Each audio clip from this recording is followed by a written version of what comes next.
انشاءاللہ مسکرانے کی کوشش کریں گے، ہمیشہ مسکرائیں اور یہ آپ کے لیے نیکیاں لکھی جائیں۔ ایک اور طریقہ جو ہے دلوں میں محبت کرنے والا، وہ کیا ہے؟ اگر کوئی پتہ چلے کوئی کسی کو خوشی ملی ہے آپ کے رشتہ داروں میں، آپ کی سہیلیوں میں، آپ کی بہنوں میں، آپ انہیں مبارکباد دیں۔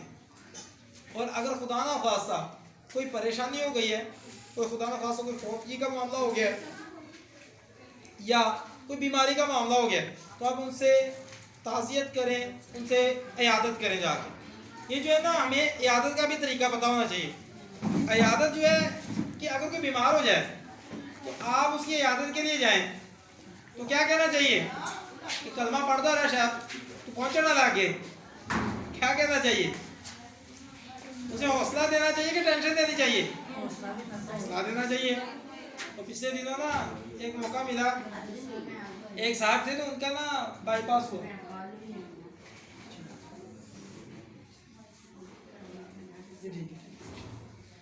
جی تو میں یہ عرض کر رہا تھا کہ عیادت کرنا بھی ہمیں سیکھنا چاہیے۔ اور عیادت کے حوالے سے ہم نا بعض اوقات داڑھی سفید ہو جاتی ہے لیکن عیادت کرنی نہیں ہمیں آتی۔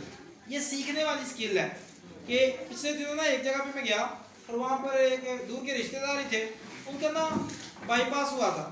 وہ جو بائی پاس ہوتا ہے نا، انہوں نے بتایا کہ پروسیجر اس کا کیا تھا جناب۔ وہ آپریٹ جو ہوتا ہے نا، تو یہ جو ربز ہیں اصلی ہیں انہیں کھول دیا جاتا ہے، اوپن کر کے پھر وہاں سے دل پہ سارا جو بھی ان کا پروسیس ہے وہ آپریٹ وغیرہ کرتے ہیں، تو پھر دوبارہ سے اسے سٹچ کیا جاتا ہے، اس پہ ٹانکے لگتے ہیں۔ تو انہوں نے نا جن کا بائی پاس ہوا تھا، تو تقریباً 1 ماہ پہلے ان کا بائی پاس ہوا تھا، تو ہم ان سے ملنے کے لیے گئے۔ انہوں نے یہاں پہ ایک بیلٹ باندھی ہوئی تھی، کپڑے کی ایک چوڑی سی بیلٹ باندھی ہوئی تھی۔ تو ہم جو ان سے عیادت کے لیے گئے ہیں تو ہمارے ساتھ ایک بزرگ بھی تھے، تو تقریباً ایج جو ہے ان کی کوئی 60 to 65 ایئرس تھی، 60 سے 65 سال کی ان کی ایج تھی۔ وہ ان سے پوچھتے ہیں یار یہ کیوں بنے ہیں؟ وہ کہتے ہیں یار ہمارا آپریٹ جب ہوا تھا نا تو اب یہاں پہ سٹیچز لگے ہوئے ہیں، تو ڈاکٹر نے کہا کہ اسے باندھ کے رکھنا ہے تاکہ سپورٹ رہے۔ سپورٹ رہے گی تو کیا ہوگا، آپ کا جسم جو ہے جلدی جو ہے زخم ہے وہ بھر جائے گا، ورنہ یہاں پہ کھنچ پڑے گی۔ تو وہ کہتے ہیں ہاں بالکل آپ نے صحیح کہا ہے، ورنہ ہو سکتا ہے کہ آپ چل رہے ہوں اور اگر آپ نے بیلٹ نہیں باندھی، آپ چل رہے ہوں، آپ کی ٹھوکر لگے، آپ نیچے گریں اور اس کے بعد آپ کا سینہ کھل جائے۔ میں کہ اللہ سے بندے اس بندے کو دوبارہ پھر نہ ہارٹ اٹیک کرواؤ، اگر وہ ایک بار بچ گیا ہے تو اسے بچ لینے دو۔ تو وہ بیچارہ سوچ کے پریشان ہو رہا ہے کہ میری چنگی عیادت کرنا آئے تھے۔ تو یہ کیا ہوتا ہے معاملہ کہ جب ہمیں بنیادی چیزوں کا نہیں پتا، تو پلیز جب آپ عیادت کے لیے جائیں تو آپ اچھی اچھی باتیں کریں اور انہیں بتائیں۔ حدیث کا مفہوم ہے کہ جب ایک مومن پر جو بھی تکلیف آتی ہے، اس تکلیف کی وجہ سے اس کے گناہ جڑ رہے ہوتے ہیں، یہاں تک کہ اگر اس کے پاؤں میں کانٹا بھی چبھتا ہے نا، یا اسے کوئی ذہنی تکلیف بھی، کوئی ٹینشن بھی آتی ہے، اللہ تعالیٰ اس مومن کے گناہ جھاڑ رہے ہوتے ہیں۔ اگر آپ صبر کر رہے ہیں تو اسے یہ بتائیں کہ یار آپ کے اللہ تعالیٰ گناہ جھاڑ رہے ہیں اور آپ میرے لیے بھی دعا کیجئے گا۔ آپ اسے اچھی اچھی باتیں بتائیں اور اسے مزید یہ کہیں کہ آپ کو نیک ہونے کا اور زیادہ اللہ تعالیٰ نے موقع دے دیا ہے، ایسی باتیں۔ اور اسے مزید یہ بھی بتائیں کہ میرے اور بھی جاننے والے ہیں کہ اس سے کیا ہوگا۔ ویسے عام طور پہ ایسے معاملات ہمارے سامنے آتے رہتے ہیں کہ جناب جو بڑے بائی پاس ہوتے ہیں اللہ تعالیٰ نے بالکل ٹھیک کر دیتے ہیں، انہیں بتائیں کہ جناب میرے جو فلاں بھائی ہے یا فلاں کزن ہے، فلاں رشتہ دار ہے، ان کا بھی بائی پاس ہوا، الحمدللہ وہ اتنے تھوڑے سے عرصے کے اندر بالکل ٹھیک ہو گئے۔ بجائے اس کے کہ اسے یہ بتائیں کہ میرے کزن کا بائی پاس ہوا سی تو انہیں بھی 2 مہینے نہیں سی کٹے، تو تسی بھی نہیں کٹنے، کلمہ پڑھ دے جا کر۔ ایسی بات جو ہے نا، اسے ہم اپنے آپ کو اوائڈ کریں، اسے ٹینشن نہیں دینی بلکہ اسے خوشی کا باعث بننا۔ اور یہ جو عیادت کے لیے جاتے ہیں، رسول پاک صلی اللہ علیہ وآلہ وسلم نے فرمایا، حدیث کا مفہوم ہے مسلم میں موجود ہے، فرمایا کہ مسلمان جب اپنے مسلمان بھائی کی عیادت کو گیا تو واپس ہونے تک جنت کے پھل چننے میں لگا۔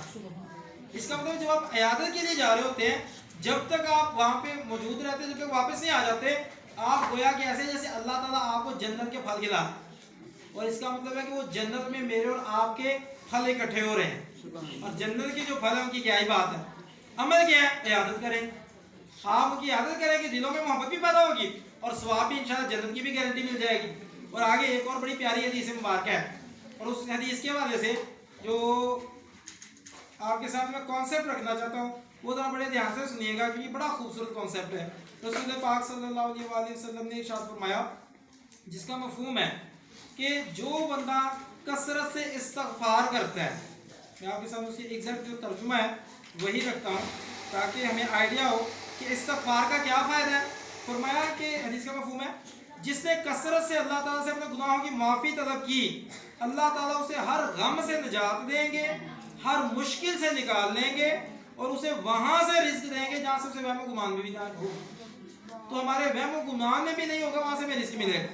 इस बात का मतलब ये हुआ, अगर हम इस्तगफार करें हमारे रिस्क में इजाफा होता है और हम हर टेंशन में से भी निकल आएंगे, हर मुश्किल से में से भी अल्लाह ताला में निकाल देंगे।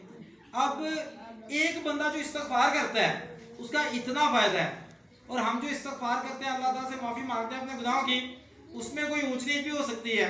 हो सकता है हमारी तौबा में भी कच्ची पक्की सी तौबा हो, लेकिन सोचिए कि अगर मेरे और आपके लिए एक फरिश्ता अल्लाह ताला मबूस फरमा दें कि तुम जाओ और मेरे बंदे की तरफ से इस्तगफार तुम करो, तो अगर वो फरिश्ता तौबा करेगा, इस्तगफार करेगा, तो वो कितनी ज़बरदस्त इस्तगफार होगी, तो उसके फ़ायदे भी कितने होंगे। इस बात को समझे, एक फरिश्ते के इतने फ़ायदे हैं। और अगर अल्लाह ताला 100 फरिश्तों की ड्यूटी लगा दें कि जाओ मेरे बंदे के लिए जाके इस्तगफार करो पूरा 1 घंटा, तो आप सोचें कि वो 1 घंटे में कितने इस्तगफार करेंगे और कितनी प्योर इस्तगफार होगी उनकी। बच्चों क्यों बोल रहे हो, वो क्या कह रहे हैं, आपसे मुखत्तब है वो, कितनी बुरी बात है। रहा था कि अगर 1 घंटे के लिए अल्लाह ताला 100 फरिश्तों की ड्यूटी लगा दें तो कितने गुनाह हमारे जड़ेंगे, और अगर अल्लाह ताला 1000 फरिश्तों की ड्यूटी लगा दें और ड्यूटी भी लगाएं सुबह से लेकर शाम तक, तो कितने हमारे गुनाह जड़ेंगे सोचें जरा।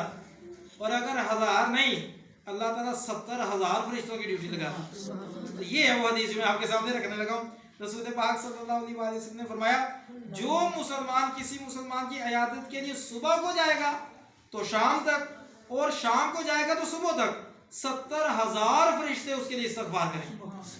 अब आप सोचिए जरा कि अगर अल्लाह ताला हुक्म दे फरिश्तों को, 70,000 फरिश्तों को, कि ये मेरा बंदा सुबह के वक्त गया है इयादत के लिए, जाओ इनके लिए सारा दिन शाम तक इसके लिए इस्तगफार करो, तो कैसा मामला होगा हमारा। और अगली बात बनाई, और अगर शाम को हम इयादत के लिए जाएंगे तो शाम से लेकर सुबह तक अल्लाह ताला 70,000 फरिश्तों की ड्यूटी लगा देंगे कि मेरे बंदे के लिए इस्तगफार करो। अब यही पे बस नहीं है, फरमाया और इसके लिए जन्नत में एक बाग भी होगा।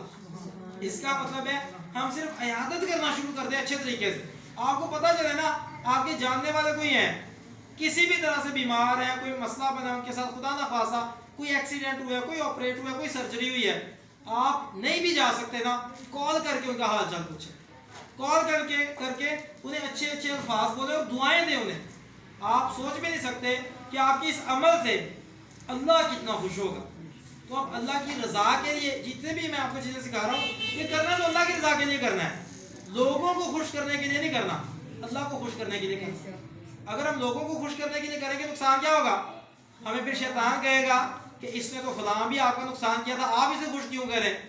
लेकिन जब हम कहेंगे कि चलो यार इसने जो मर्जी किया था, मुझे तो अल्लाह से जन्नत चाहिए, मुझे तो अल्लाह से रिज़्क चाहिए, मुझे तो अल्लाह सुब्हानहू व तआला से फरिश्ते चाहिए जो आके मेरे लिए इस्तगफार करें, तो यार अगर इसने मेरे साथ कभी ऊंच नीच की भी है तो मैं अल्लाह की रज़ा के लिए माफ़ करता हूँ। तो इंशाल्लाह ये चीज़ें जो हम इन्हें अपनी ज़िंदगी का हिस्सा बनाएं। इसके अलावा एक और तरीका है, मोहब्बत पैदा होती है, और वो क्या है, राबता कायम रखें। जितना आप कांटेक्ट में रहेंगे आपको दूसरों के हालात का पता चलता रहेगा। जितना आप अच्छा आप ऐसे ही सलाम कर लिया करें, आपकी फ्रेंड्स हैं, आपकी सहेलियां हैं, आपकी बहनें हैं, आपकी कज़न्स हैं, आपकी फुफ्फू हैं, मामी हैं, खाला हैं, ये जितने भी आपके रिश्तेदार हैं, कोशिश करें उनके साथ ताल्लुक़ में रहें और उनसे उनका हाल चाल पूछते रहें।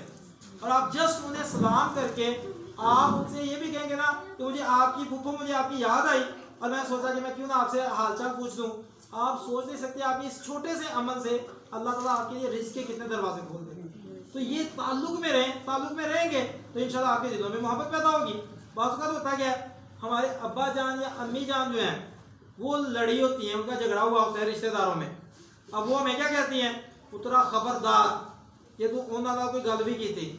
तो ऐसे मौके पे बजाय इसके कि उस लड़ाई को बढ़ा के हम अपने तक ले आएँ, हमें चाहिए कि हम अपनी माँ और अपने वालिद साहब